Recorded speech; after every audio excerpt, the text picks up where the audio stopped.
الحمد لله رب العالمين والعاقبة للمتقين والصلاة والسلام على رسوله الكريم وعلى آله وأصحابه أجمعين أما بعد فقد قال الله تبارك وتعالى في القرآن المجيد أعوذ بالله من الشيطان الرجيم بسم الله الرحمن الرحيم إنا أنزلناه في ليلة القدر وما أدراك ما ليلة القدر ليلة القدر خير من 1000 شهر تنزل الملائكة والروح فيها بإذن ربهم من كل أمر سلام هي حتى مطلع الفجر. وقال النبي صلى الله عليه وسلم من قام ليلة القدر إيمانا واحتسابا غفر له ما تقدم من ذنبه. محترم سامعین اور ناظرین کرام، آج میں آپ حضرات کی خدمت میں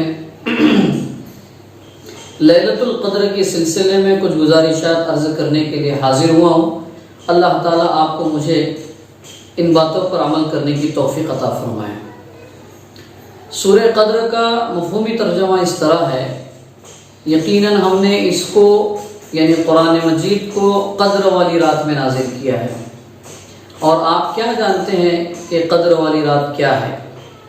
وہ قدر والی رات 1000 مہینوں سے زیادہ بہتر ہے، جس میں فرشتے اور روح القدس یعنی جبرائیل علیہ السلام نازل ہوتے ہیں اپنے رب کے حکم سے ہر معاملے کی تفصیلات کو لے کر کے.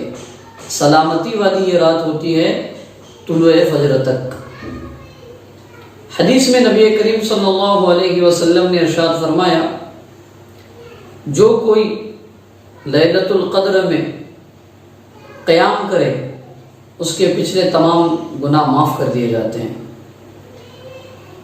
اب رمضان کا آخری عشرہ جو ہے چل رہا ہے، 2 عشرے گزر چکے. رمضان یہ اللہ تبارک و تعالیٰ کی شان رحیمی کا مظہر ہے اور اللہ تبارک و تعالیٰ کی صفت ربوبیت کو قریب سے جاننے، سمجھنے، اس کو محسوس کرنے کا گویا کہ مہینہ ہے. آپ دیکھ رہے ہوں گے کہ ہمارے دسترخوان پر افطار کے وقت، سحری کے وقت اتنی ساری نعمتیں اللہ تبارک و تعالیٰ کی موجود ہے اللہ کے فضل و کرم سے کہ ہمیں احساس نہیں ہوتا ہے کہ ہم لاک ڈاؤن کے گویا کے دور سے گزر رہے ہیں. یعنی جہاں پر ایک طرف شہر، صوبہ، ملک، دنیا تقریباً جو ہے معطل ہو چکی ہے، بند ہو چکی ہے، اس کے باوجود بھی رمضان المبارک کی برکت سے اللہ تبارک و تعالیٰ نے ہمارے دسترخوانوں کے اندر اتنی رونق بخشی ہے کہ ہم اس کا اندازہ نہیں لگا سکتے ہیں. بہرکیف یہ اللہ تبارک و تعالیٰ کی شان ربوبیت ہے. یہ اللہ تبارک و تعالیٰ اپنے بندوں کا خالق بھی ہے کہ اسی نے اپنے بندوں کو پیدا بھی کیا ہے اور ان کو پہ ضروری لگنے والی جو چیزیں ہیں وہ بھی اللہ تبارک و تعالیٰ جو ہے حالات کے اعتبار سے مہیا کرتے رہتے ہیں، اویلیبل کرتے رہتے ہیں. اب رمضان المبارک میں اللہ تبارک و تعالیٰ نے اعمال کا درجہ بڑھا دیا ہے. ایک فرض کا بدلہ 70 فرائض کے برابر ملے گا، نفل کا درجہ بڑھ کر کے فرض کے برابر ثواب.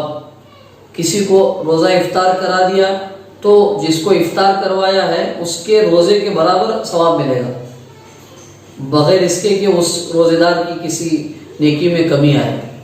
یہ ساری چیزیں جو ہیں رمضان کی فضیلت اور اس کی عظمت کو سمجھنے کے لیے ہے. اسی رمضان کے مہینے کے آخری عشرے میں یعنی آخری 10 دنوں میں عبادت کا درجہ اور بڑھ جاتا ہے. یعنی اس میں ایک رات ایسی رکھی ہوئی ہے لیلۃ القدر جس کو کہا گیا ہے کہ 1000 مہینوں سے زیادہ گویا کہ بہتر ہے. یعنی جو بندہ لیلۃ القدر میں عبادت کرے گا اللہ تبارک و تعالیٰ اس کو 1000 مہینوں کی عبادت سے بڑھ کر کے ثواب عطا فرمائیں گے. یہ اللہ کا انعام ہے، اللہ کا فضل ہے. اب اسی سلسلے میں کچھ باتیں آپ کے سامنے جو رکھنے کے لیے میں حاضر ہوا ہوں لیلۃ القدر کے سلسلے میں سب سے پہلی بات تو یہ ہے کہ اللہ تبارک و تعالی نے 5 طاق راتوں میں سے ایک طاق رات لیلۃ القدر ہوگی. اس کو اللہ تعالیٰ نے مخفی رکھا ہے کہ کون سی ہوگی. یہ اللہ کا گویا کہ انعام اور اکرام ہے کہ اللہ تبارک و تعالیٰ نے اس کو مخفی رکھا ہے تاکہ ہم ہر رات عبادت کر سکیں. اب رات کی عبادت کے سلسلے میں نبی کریم صلی اللہ علیہ وسلم نے جو بات ارشاد فرمائی، من قام لیلۃ القدر، جو بندہ قدر والی رات میں قیام کرے گا، یعنی نماز پڑھے، یعنی ایسی عبادت جس میں کسی قدر نفس پر بوجھ پڑے، ایسی عبادت کرے، ایماناً، اللہ پر ایمان رکھتے ہوئے. اب مجھے بتائیے کیا کوئی بندہ مومن ایسا ہوگا جو کوئی نیک عمل کرے اور اللہ پر ایمان نہ رکھتا ہو؟ پھر اللہ کے نبی صلی اللہ علیہ وسلم نے کیوں وہ شرط لگائی کہ ایمان رکھتے ہوئے قیام کرے؟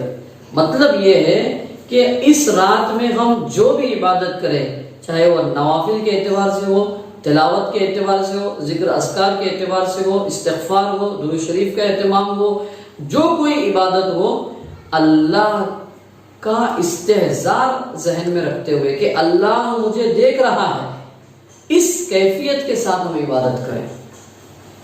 ایسا نہ ہو کہ ہم عبادت کر رہے ہیں، ہمیں احساس ہی نہیں ہے کہ ہم اللہ کے لیے کر رہے ہیں.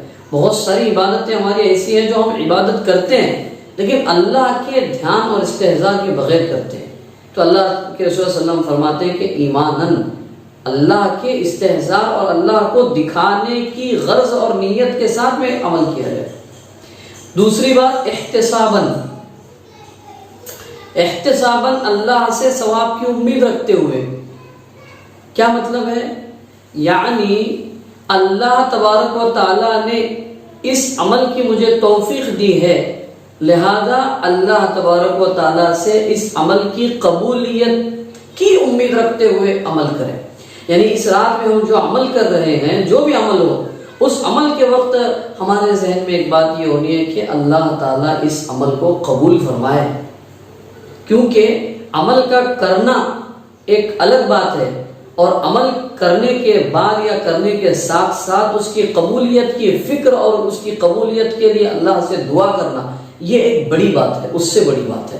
لہذا ان 2 چیزوں کے ساتھ میں اگر ہم لیلۃ القدر کی عبادتیں اگر کریں گے، اللہ تبارک و تعالیٰ ہمارے پچھلے تمام گناہوں کو اللہ تبارک و تعالیٰ معاف فرما دیں گے.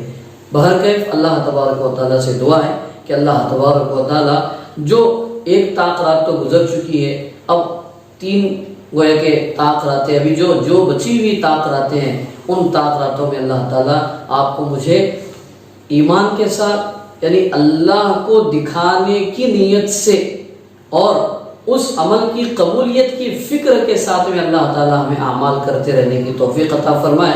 اللہ تبارک و تعالیٰ ہمیں جب تک زندہ رکھے، ایمان اسلام پر زندہ رکھے. خاتمہ ہو تو ایمان اسلام کے ساتھ اللہ تعالیٰ ہمارے دنیا سے خاتمہ ہو.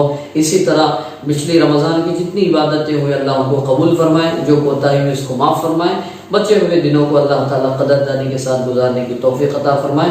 وما توفیق الا باللہ، وآخر دعوانا ان الحمد للہ رب العالمین.